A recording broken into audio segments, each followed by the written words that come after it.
Hello dear students, welcome to Shraddha English Medium School Online Education. We will see Standard 7 Subject English Chapter number 2 A Gift of Chappals उसका Part 2. Part 1 में हमने page number 21 तक complete किया था. आज हम page number 22 पर का जो पार्ट नंबर 2 है वो स्टार्ट करेंगे. तो पहले रिवाइज करवा दूँ कि चैप्टर 2 में हमने पार्ट नंबर 1 में क्या देखा था. पार्ट नंबर 1 के वीडियो में हमने देखा था कि मृदु नाम की जो लड़की है वो अपने दादा और दादी के साथ रहती है और साथ ही में वो जब अपनी आंटी के घर जाती है तो वहाँ पर उसके कज़िन्स होते हैं. कज़िन्स के साथ वो बैकयार्ड में, घर के बैकयार्ड में जाती है. वहाँ पर एक किटन होती है. वो किटन के बारे में हमने पढ़ा था वीडियो 1 में कि वो किस ब्रीड की किटन है, किस तरह का है. और साथ ही में हमने यहाँ पे ये भी पढ़ा था कि जो मृदु की कज़िन है लिली, वो जो कज़िन है वो म्यूज़िक सीख रही है. Lali. Now we will start our chapter number 2 उसका part number 2 video 2 start. Page number 22 अपनी बुक का ओपन कीजिए. Mridu kept up to the window. Lali was sitting little distance away awkwardly holding her violin and bristling. देखो यहाँ पर हमें दिख रहा है कि विंडो में से वो जो बच्चे मृदु और उसके दो कजिन से वो देख रहे हैं कि लाली जो है वो किस तरह से अपने म्यूज़िक टीचर के पास बैठी है और वायोलिन सीख रही है. तो इसका यहाँ पर डिस्क्रिप्शन है. Awkwardly holding her violin and bristling, her elbows jutting out and her eyes glazed with concentration. कि हम अगर म्यूज़िक सीखते हैं, कोई भी काम करते हैं, तो उसमें कंसंट्रेशन होना ज़रूरी है. अगर आप ये वीडियो देख रहे हो तो इसमें भी अगर आप कंसंट्रेट करोगे कि मैम क्या कहना चाहते हैं, ये स्टोरी में क्या स्टोरी है. पहला वीडियो कंसंट्रेशन से देखा हो, दूसरा पार्ट कंसंट्रेशन से देखा हो, जितने पार्ट हो वो सभी कंसंट्रेशन से, अगर कोई भी काम हम कंसंट्रेशन से करेंगे तो ही वो काम अच्छे से होगा. तो जो लाली है वो बड़ी ही कंसंट्रेशन से म्यूज़िक सीख रही है. In front of her with most of his back to window was the bony figure of the music teacher. अब जो म्यूज़िक टीचर है वो यहाँ पर उसके सामने बैठे हैं. He had mostly bald head with a fringe of oiled black hair falling around his ears and an old fashioned tuft. देखो यहाँ पर उसकी जो हेड है वो बेल्ट है, आगे के उसे कोई बाल नहीं है और यहाँ पर जो कान के पास और वहाँ पर थोड़े बहुत बाल है. तो जो म्यूज़िक टीचर है उसका यहाँ पर वर्णन किया गया है. A gold chain gleamed around his leathery neck, उसने गले में गोल्ड चेन पहनी है. And a diamond ring glittered on his hand, और हैंड में डायमंड रिंग पहनी हुई है. एज इट ग्लिटर्ड यानी कि मूव अलोंग स्मूथली, चमकती है एकदम. Up and down the stem of the violin, violin पर इस तरह से सरकती है.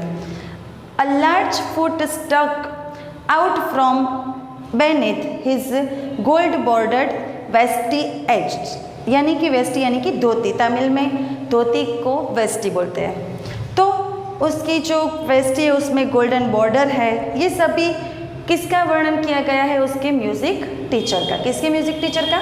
लाली के म्यूज़िक टीचर का. A large foot stuck out from beneath of his gold bordered veshti edge and he was beating time on the floor with the screening big toe. देखो यहाँ पर इसके जो टोज है ये पूरे म्यूज़िक टीचर का यहाँ पर डिस्क्रिप्शन किया गया है. He played a few notes, उसने कुछ संगीत की धुनें बजाई. लाली stumbled behind him on her violin, वो जब बजा जैसे कि टीचर करते हैं उसी तरह से स्टूडेंट करते हैं. तो जब टीचर धुन बजाता है म्यूज़िक की तो उसी तरह से लाली ने पीछे पीछे धुन बजाई. Which looked quite helpless and unhappy in her hand. उसके हाथ में ये अच्छा लगता नहीं था। पेज नंबर 23 पर का रीडिंग। व्हाट अ डिफरेंस, जो म्यूज़िक टीचर धुन बजा रहे थे और लाली जो धुन बजा रही थी, उन दोनों में बहुत ज़्यादा फ़र्क था। वो क्या डिफरेंस था? The music masters notes seemed to float up and settle perfectly into the invisible tracks of the melody। कि उसका जो संगीतमय ताल था वो एकदम परफेक्ट था म्यूज़िक टीचर का। It was like the wheels of a train fitting smoothly into the rails. Rail की पटरी पर जिस तरह से रेल के जो व्हील्स है ट्रेन के, वो किस तरह से फिट हो जाते हैं, उसी तरह विजलिंग अलोंग, उसी तरह जो म्यूज़िक टीचर का ताल था, लय था, उसका जो सुर था, वो एकदम उसके वायोलिन पर शूट हो जाता था। एज रवि सेड, रवि ऐसा बोलता है, Mridu stared at that huge beringed hand. बेरिंग यानी कि म्यूज़िक मास्टर ने जो बेयरिंग्स पहनी थी कान में, वो मूविंग एफर्टली, उसने जो रिंग पहनी थी हाथ में डायमंड की, वो effortlessly up the violin stem, वो जो वायोलिन पर स्टक हो रही थी वो देख रही थी। मेकिंग लवली म्यूज़िक, इससे जो स्टक हो रही थी उसकी रिंग वायोलिन के तार पर, तो उससे लवली म्यूज़िक, बहुत ही अच्छा म्यूज़िक उसमें प्ले होता था। Squawk, there was Lali daringly again. फिर लाली ने भी पीछे पीछे स्टार्ट किया। Amma came a wail from the gate. अम्मा आती है, अम्मा ओ ऐसा बोलते हैं। Ravi send the beggar away, Ravi send that beggar away. अम्मा आती है और रवि को बोलती है कि एक भिखारी, एक बेगर, मांगने वाला वहाँ पर आया है, उसे बाहर गेट के बाहर भिजवा दो। Cried his mother from the back veranda. Back yard जो था वहाँ से मम्मा की आवाज़ आती है कि रवि बाहर गेट पर कोई भिखारी, कोई बेगर आया है, तो तुम उसे गेट के बाहर छोड़ दो, उसे अंदर मत आने दो। Where she was chatting, page number 24, with Tapi. वो तापी के साथ यानी ग्रैंड मदर के साथ चैटिंग कर रही थी मम्मा। तो तब उसने बोला कि जो बेगर आया है उसे घर के बाहर, गेट के बाहर छोड़ दो। He has been coming here every day for the past week। Last week से जो बेगर है वो हर रोज हमारे घर पे गेट के पास आता है। And it's time he found another house to back from. Pati explain to Tapi, वो इस तरह की बातचीत करते हैं। मृदु एंड मीना, मीना उसकी कजिन है, फॉलोड रवि आउट। रवि चाहता है जब बेगर को बाहर निकालने के लिए, तो मीना एंड मृदु दोनों उसके साथ जाते हैं। The beggar was already in the garden, garden में पहुंच गया था beggar. Making himself quite at home, he had spread his upper cloth under the neem tree. उसने अपने ऊपर के जो क्लोथ थे, शर्ट या वगैरह, वो उसने नीम ट्री पर रखे थे। And was leaning against its trunk, वहाँ पर बैठा था।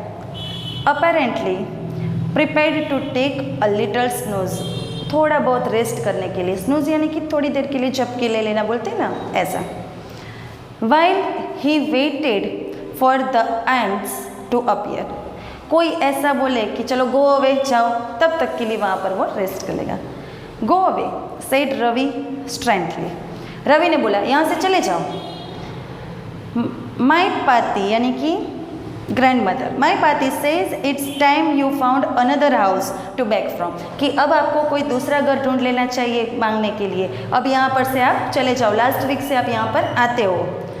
The beggar opened his eyes very wide, वो बड़ी बड़ी आंखें करके देखता है। And gazed at each of the children one by one, ऐसे जैसे कि घूर के देखना बोलते हैं ना, ऐसे देखता है वो सभी चाइल्ड को, सभी चिल्ड्रन को। The ladies of this house, he said at last in a voice choked with feeling, are very kind souls. I have kept my body and soul together on their generosity for a whole week। कि यहाँ पर की जो ladies है बड़ी ही generosity से अच्छी तरह से मेरे साथ व्यवहार किया, तो मैं यहाँ पर मैनेज करता हूँ आने के लिए। I cannot believe that they would turn me away, कि वो मुझे बाहर निकालेंगे ऐसा मैं सोच नहीं सकता है। लास्ट वीक से मैं यहाँ पर आ रहा हूँ और मुझे कुछ देती है यहाँ की लेडीज़, तो मुझे ऐसा नहीं लगता कि वो मुझे बाहर निकालेंगी। ही रेज्ड हिज वॉइस, उसने अपने ऊँची आवाज़ में बोला, अम्मा अम्मा ओ, said his wail might be but it certainly wasn't feeble. It began in a deep, strong rumble somewhere in his withered belly. उसका जो पेट था उसमें उसे भूख लगी थी, and came booming out of his mouth, और वो बोल रहा था, with its few remaining teeth, उसके पास कुछ ही टीथ बचे थे, ऐसा वो बेगर था। Stained brown with betel chewing, उसके जो टीथ थे वो भी ब्राउन हो गए थे। Ravi tell me there is nothing left in the kitchen, called Rukmani. Rukmani बोलती है कि रवि अब किचन में कुछ नहीं बचा है, उसे जाने दो। रुक्मणी कौन थी? मृदु की aunty. And he is not come again, अब उसे वापस यहाँ नहीं आना है बेगर को। टेल हिम दैट, उसे बोल दो। सी साउंडेड फेड अप, वो अंदर से बोलती है। Ravi didn't have to repeat it all to the beggar, जो आंटी ने, रुक्मणी आंटी ने बोला वो रवि रिपीट नहीं करता है। क्यों नहीं करता है? क्योंकि उससे उस बेगर पर दया आ जाती है। वॉट इज़ मदर सेड, उसकी मदर यानी कि मृदु की आंटी और रवि की mother, had been easy from for them all to hear, कि मम्मी ने जो अंदर से बोला, यानी कि रुक्मणी आंटी ने जो अंदर से बोला, वो ऑलरेडी वो बेगर सुन रहा था, तो उसने रिपीट नहीं किया। देर अंडर द नीम ट्री के नीचे जो बेगर था, जो चिल्ड्रन थे, उन सबको वो आवाज़ तो आ रही थी, तो फिर क्यों उसे रिपीट करना। The beggar set up and signed, I will go, मैं चला जाता हूँ। ही सेड वेयरली, वो बड़ी चिंता से ऐसा बोलता है कि मैं यहाँ से चला जाता हूँ।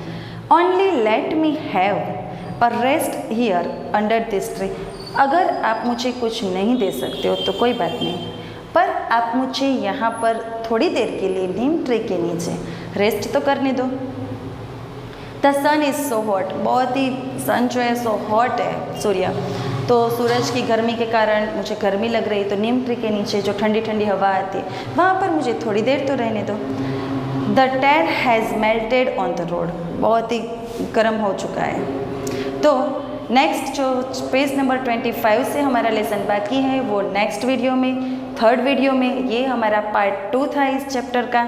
नेक्स्ट आगे का चैप्टर हम कंटिन्यू करेंगे थर्ड वीडियो में। आशा रखती हूँ कि यहाँ तक का चैप्टर आपको अच्छे से समझ में आ गया होगा।